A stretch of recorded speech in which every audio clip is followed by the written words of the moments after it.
The moment I saw that gun pointed at my daughter, time seemed to freeze. My heart stopped, my breath caught in my throat, and my mind screamed in disbelief. How could this happen? But the real twist. The security guard had no idea who he was messing with. He thought he was just intimidating another helpless resident. What he didn't realize is that my daughter isn't someone you want to threaten. She's an FBI tactical commander. When I first moved to the neighborhood, it felt like a fresh start, a new chapter for our family. We had been searching for peace and stability after years of hustle and bustle. We had a lot of hope that this community would offer that to us. Our new home, located in a suburban area surrounded by manicured lawns and quiet streets, seemed like the perfect place for us to settle down. It was the kind of place where people looked out for each other, where rules existed to maintain peace, and where everyone would feel safe and secure. My daughter, a disciplined and dedicated woman, had just finished a long day at work. She had recently joined a new job in the area, and her days were long, but she remained excited about the possibilities this move would bring. After unpacking a few more boxes, she decided to step outside for some fresh air. It was a simple decision, something most people do when they need to unwind. Just a few moments of solitude to breathe in the surroundings and relax. As she walked across the driveway to the front yard, a figure approached her, a man in a dark uniform. At first, she thought nothing of it. It was common to see the HOA's security staff patrol the area. They were there to ensure everyone followed the rules, maintain order, and keep the neighborhood safe. It was nothing unusual, but as the man drew closer, my daughter immediately sensed something was off. The look in his eyes wasn't one of politeness or routine concern. No, there was hostility in his gaze, an intensity that unsettled her. He didn't say anything right away, but she could tell something wasn't right. There was an energy in the air, something heavy, something dangerous. Before she could make sense of it, the guard's hand shot toward his belt. Without any warning, he drew a gun from his holster, his arm extended directly toward her. The metal glinted in the daylight as the barrel of the weapon pointed straight at my daughter. Her initial reaction was shock, utter disbelief that something like this was happening in our own driveway. She froze, not knowing whether to run or stand her ground. My daughter, trained to handle high-pressure situations and with the mental discipline to stay calm under extreme stress, knew how to assess a situation quickly. But in that moment, she had no time to think. The cold reality of the situation hit her like a freight train. This man had drawn a weapon on her for no reason at all. I happened to be just inside the house at that moment. The second I heard the commotion outside, I stepped out, only to be met with a sight that no parent should ever have to witness. There was my daughter standing in front of this man, a gun pointed directly at her. I felt my heart stop for a moment, an overwhelming surge of fear and anger coursing through me. The tension in the air was suffocating. My eyes locked onto the gun, then back to my daughter's face, now pale but resolute. The guard, whose face was now flushed with anger, started shouting. He barked commands, accusing her of trespassing, of breaking HOA rules, claiming that she was violating community regulations by standing on the property outside of her designated area. It made no sense. There was no violation, no infraction at all. My daughter had every right to be there. She was standing on the very driveway that led to our home, a home we had just moved into, a property we legally owned. None of his accusations held weight, but the gun in his hand said otherwise. The guard's voice was a harsh mixture of confusion and authority, demanding that she step back. His finger twitched on the trigger, and I knew that every second mattered. I could feel the sweat on the back of my neck as I rushed forward, pushing past the panic and focusing solely on getting to my daughter. There was no rational explanation for why this was happening. This wasn't just a misunderstanding. It was a danger that I could feel with every step I took toward her. What was supposed to be a simple, peaceful moment in our new neighborhood had quickly spiraled into something terrifying. My mind raced. as I realized that we were at the mercy of a man who, for reasons unknown, felt justified in drawing a weapon on an innocent person. The situation felt so surreal that I couldn't process it fully. It wasn't until I was standing beside my daughter, looking up at the guard's trembling hand on the gun, that it finally dawned on me. This man had no idea who he was threatening. He had no idea who my daughter really was. In that moment, everything changed. The guard's overreaction, his complete lack of judgment, was about to lead to something much bigger than he could have ever anticipated. He hadn't just picked a random person to target. He had picked the wrong person. He had no idea that the woman standing in front of him wasn't just some defenseless resident. She was trained to handle far more serious threats than his empty intimidation. She was a highly skilled FBI tactical commander, and that fact would be his undoing. But in that moment, the only thing that mattered was making sure she was safe. I had no idea how this would end, but I knew we had to act fast before it was too late. The gun was still aimed at my daughter, and the tension was thick enough to cut with a knife. How had this gone so wrong, so quickly? The questions rushed through my mind, but I knew one thing. We needed to survive this moment first. In the face of the danger, I wasn't just worried about my daughter's safety. I was furious. This wasn't just a threat to her. This was a threat to our family, to everything we had worked for. And I wasn't about to let this man, or the system that had let him act with such reckless abandon, get away with it. But as the seconds ticked by, I realized something even more unsettling. This wasn't just an isolated incident. It was a glimpse into a much larger issue, one that I had no choice but to confront. The chaos unfolding in front of me was like a nightmare that I couldn't wake up from. Every instinct screamed for me to protect my daughter, to rush forward and defuse the situation. But I also knew that rushing into a confrontation like this could escalate it even further. The guard's hand was still gripped around the gun, his finger twitching on the trigger, ready to unleash violence at any moment. It was an unbelievably tense moment, and every second that passed felt like an eternity. My mind was racing, but the scene in front of me didn't add up. It didn't make sense. This wasn't supposed to happen. This wasn't supposed to be happening in the kind of neighborhood we had moved to. I had trusted that we would be safe here, that we could finally leave behind the stress and danger of city life. And yet here we were, on the verge of catastrophe. How had it all come to this? Why was this man so quick to draw his weapon on my daughter? And why was he so convinced that he had the authority to do so? It was clear that something was wrong, that something beyond just a misunderstanding was at play. As I struggled to make sense of it all, something struck me. This wasn't just an ordinary security guard. My daughter wasn't just any ordinary woman.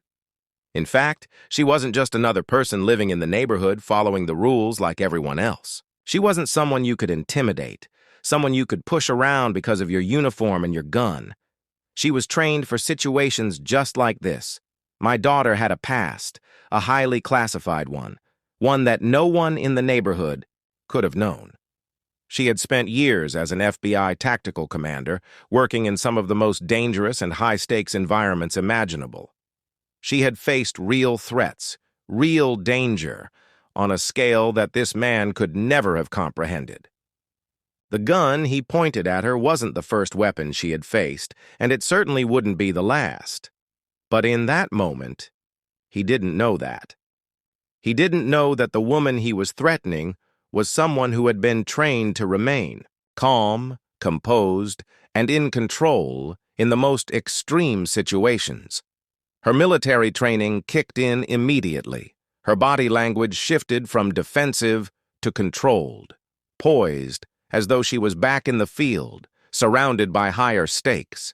She was no longer just reacting out of instinct. She was using the years of experience she had gained through working with the FBI. She wasn't afraid. She wasn't intimidated. She knew how to de-escalate this situation without putting anyone's life in danger, and she was doing exactly that. Meanwhile, the guard, still holding the gun, was completely unaware of who he was actually dealing with. He was too wrapped up in his misplaced authority, thinking that he had the power to control this situation simply because he wore a uniform and carried a weapon. He couldn't have known that my daughter had been in far worse situations, facing down threats and dangers that far exceeded the power trip he was on in that moment. What he saw was just another woman in her driveway, someone he assumed was helpless, someone he could threaten and control. But he was gravely mistaken. He had no idea that the person he had just pointed a gun at was trained to handle situations exactly like this. My daughter had spent years in life-or-death situations, handling weapons, managing hostage situations, neutralizing threats that could not be reasoned with. She had served in environments that would terrify most people, but to her, they were just another part of the job. She knew how to keep calm under pressure, to make split-second decisions that could mean the difference between life and death. It was clear to me now that the guard didn't understand what he was up against. He didn't know that she had the ability to stay calm in the most stressful circumstances, that she could think through any problem with a level of focus and precision that few could match.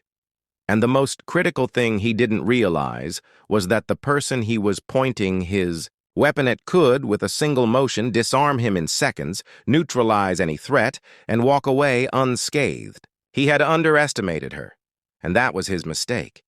I could see it in the way she moved, in the way she controlled her breath, in the way her eyes locked onto the guards as she slowly and deliberately took command of the situation.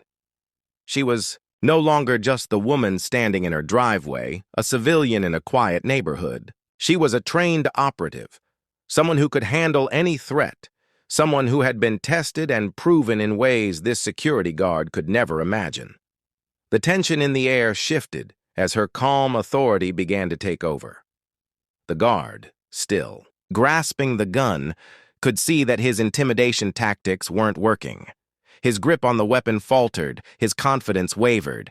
He could feel the power shift, even if he didn't fully understand why. The fact that my daughter hadn't flinched, hadn't panicked, was starting to make him second-guess everything. The gun in his hand now seemed like a joke, a tool that wasn't going to intimidate someone who had faced far worse. My daughter was using the one thing he couldn't comprehend: control. She had complete control of the situation, and in a few brief seconds, the guard would realize it. He had no idea that he had made the biggest mistake of his life. And soon enough, he would learn just how wrong he was to think that he could threaten her. The situation was far from over, but it had already taken a turn that would cost him everything.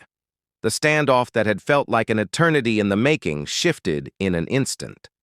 The air that had been thick with tension now felt charged, but not with fear, rather with something far more potent: control.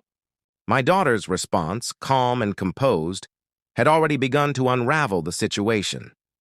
But it wasn't just her composure that was having an effect. It was the undeniable, unspoken power of her presence.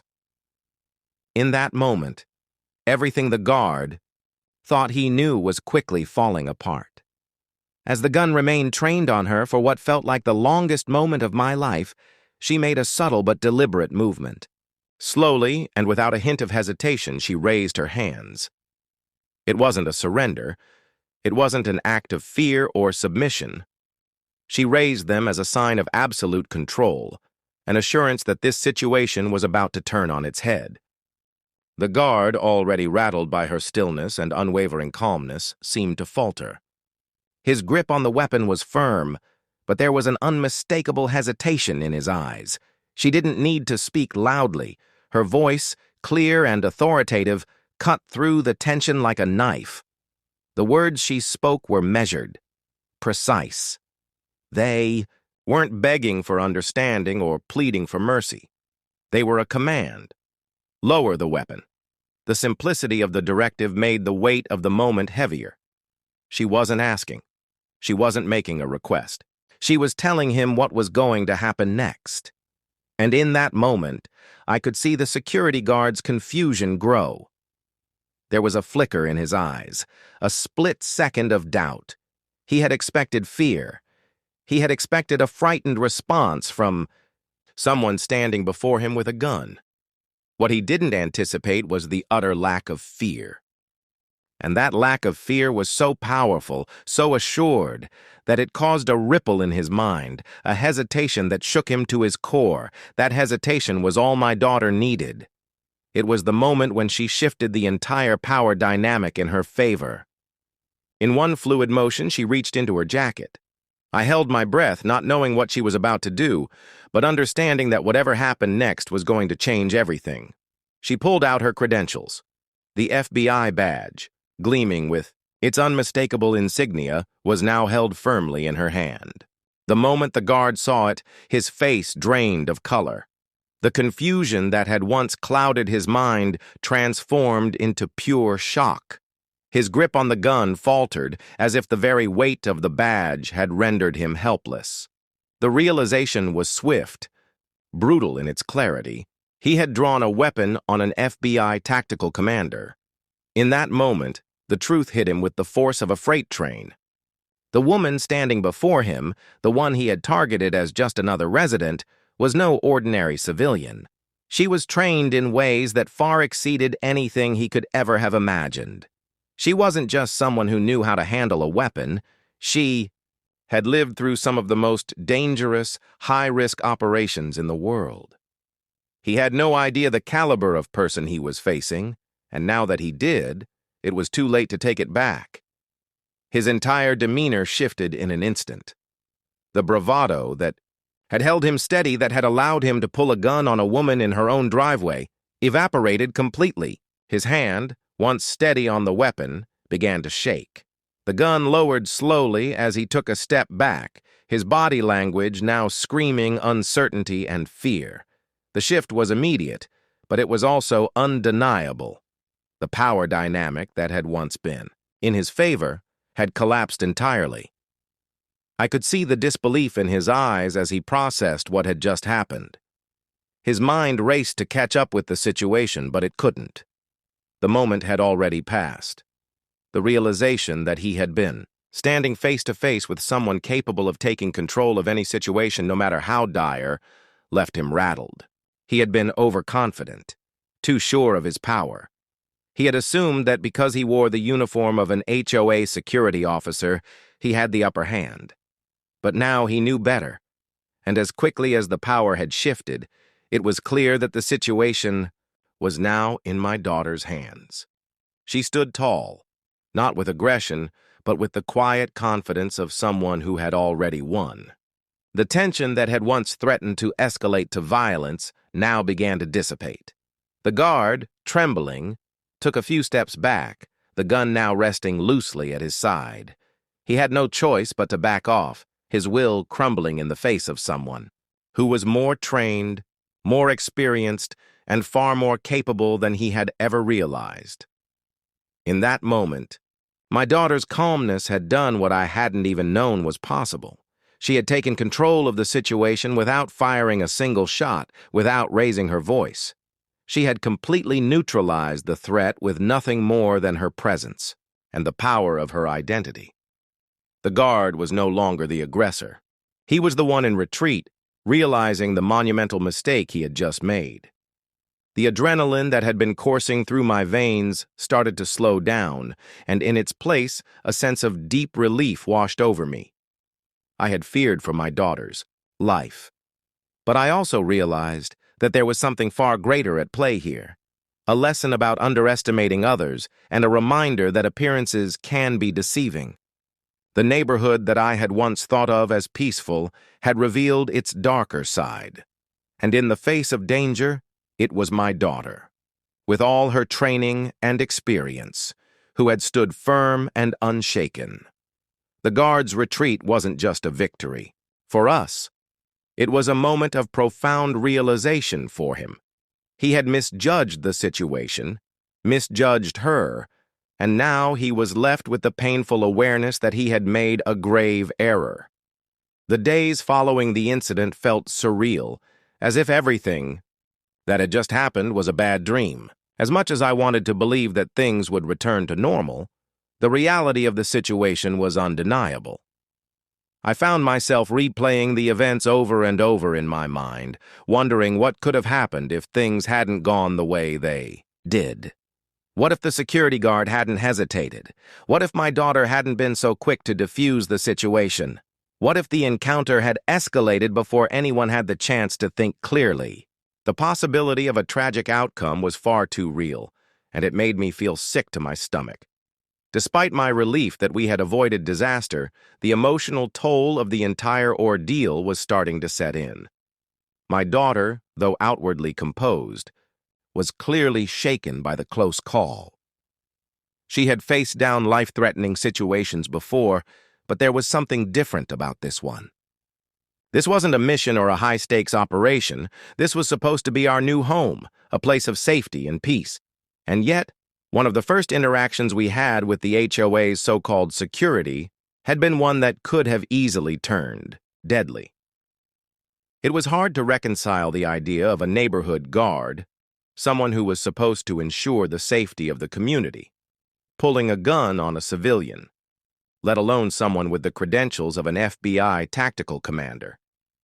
It made me question everything: the safety, the authority, and the judgment of those entrusted with protecting us. I knew that what had happened wasn't something that could be brushed aside. It wasn't a simple misunderstanding or an isolated incident. It was a glaring issue that pointed to a much bigger problem: unchecked authority and a complete lack of training and judgment. How had this guard been put in a position of power without the proper understanding of how to handle sensitive situations?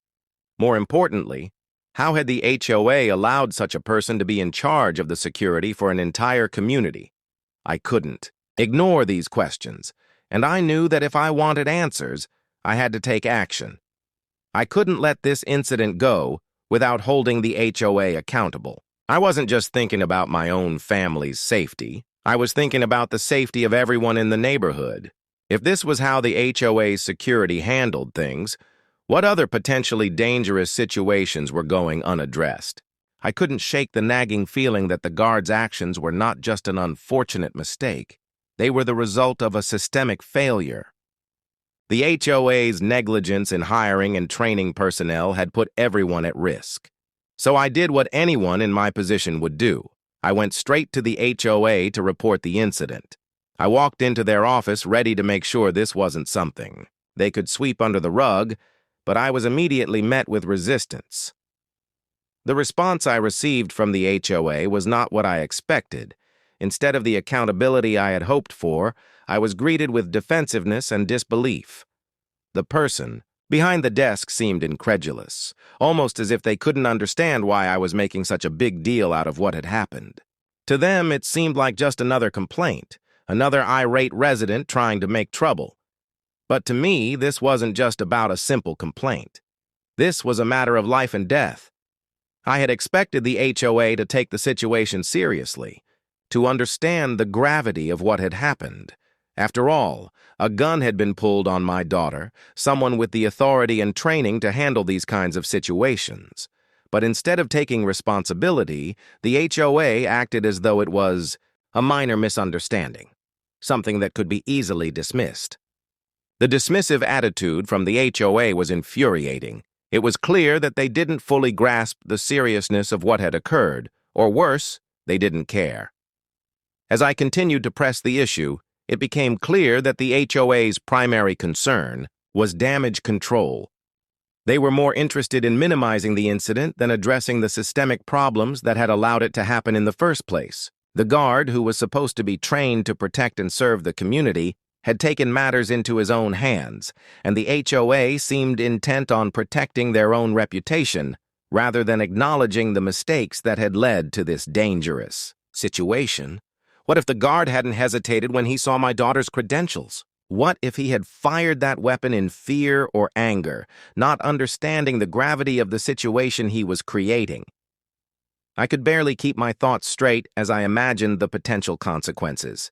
If the situation had escalated even a fraction more, I could have been burying my daughter or preparing to fight legal battles for her life.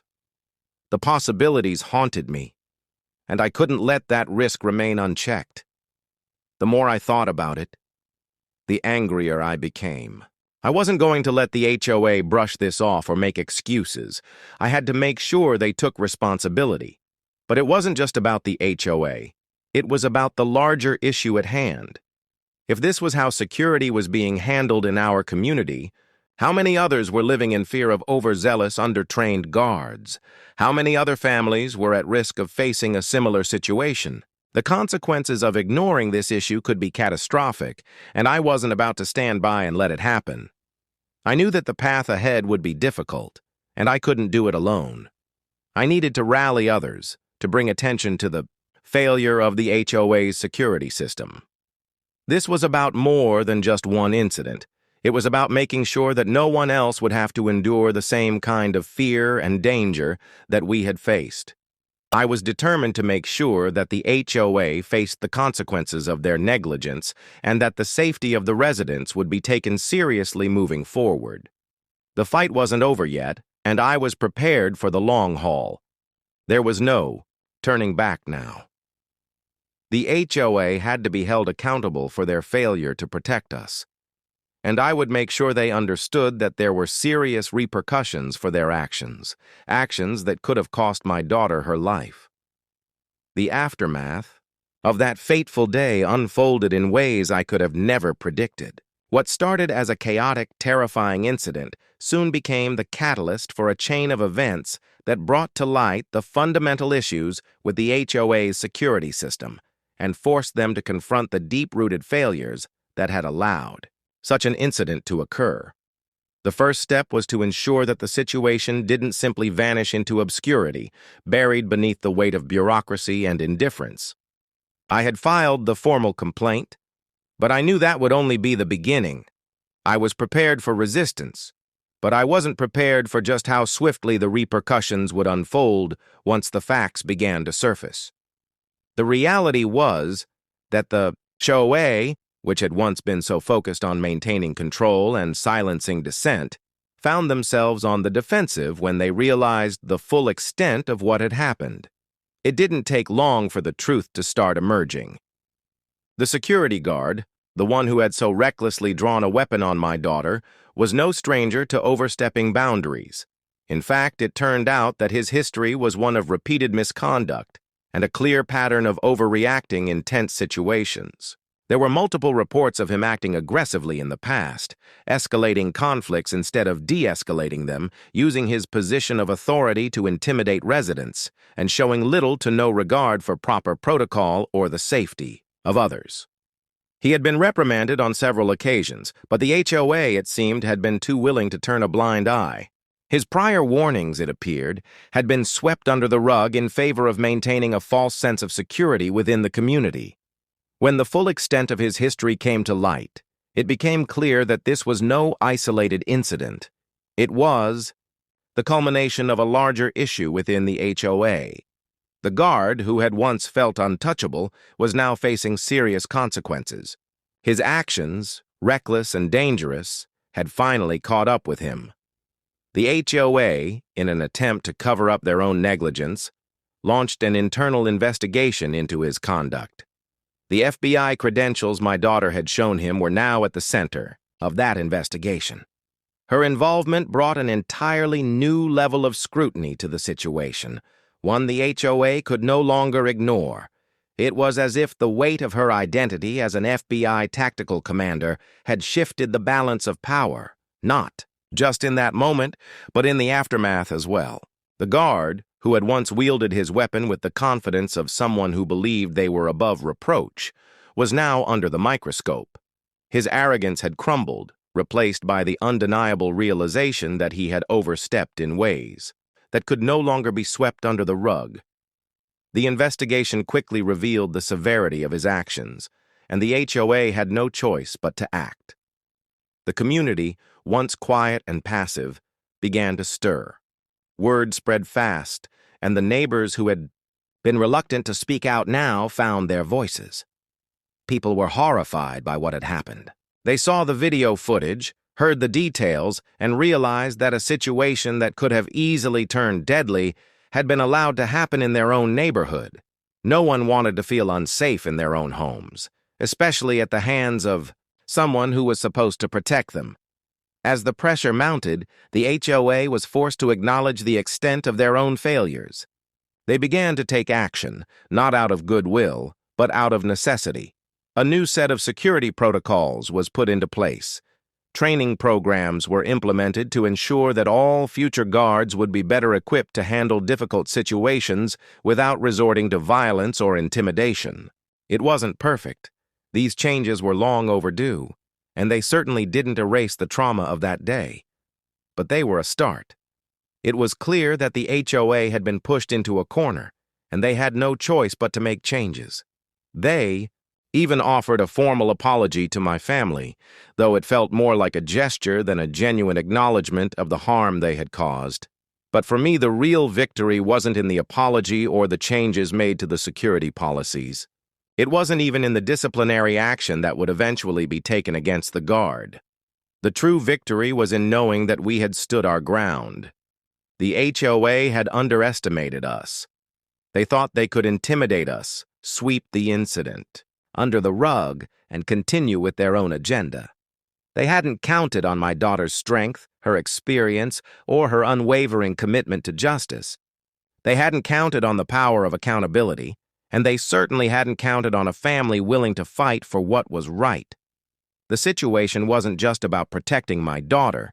It was about making a statement. It was about showing that no one, not even someone in a position of power, could be allowed to abuse their authority without consequence. We weren't just standing up for ourselves. We were standing up for the entire community. We were sending a clear message to anyone who thought they could act recklessly and get away with it. There are always consequences for your actions. In the end, justice was served. Not just in the form of an apology or a punishment for the guard, but in the undeniable realization that we had won. The HOA had been forced to reckon with the consequences of their negligence, and they had been held accountable. My daughter's credentials had been the catalyst, but the true victory lay in the fact that we had fought back, and in doing so, we had created a safer environment for everyone in the community. And as for the guard, well, the lesson was clear. You can't threaten or intimidate someone without expecting consequences. When you pull a gun on the wrong person, you may just find that it's you who ends up paying the price. Don't miss more intense stories. Subscribe to the HOA stories and stay tuned for the latest shocking HOA tales.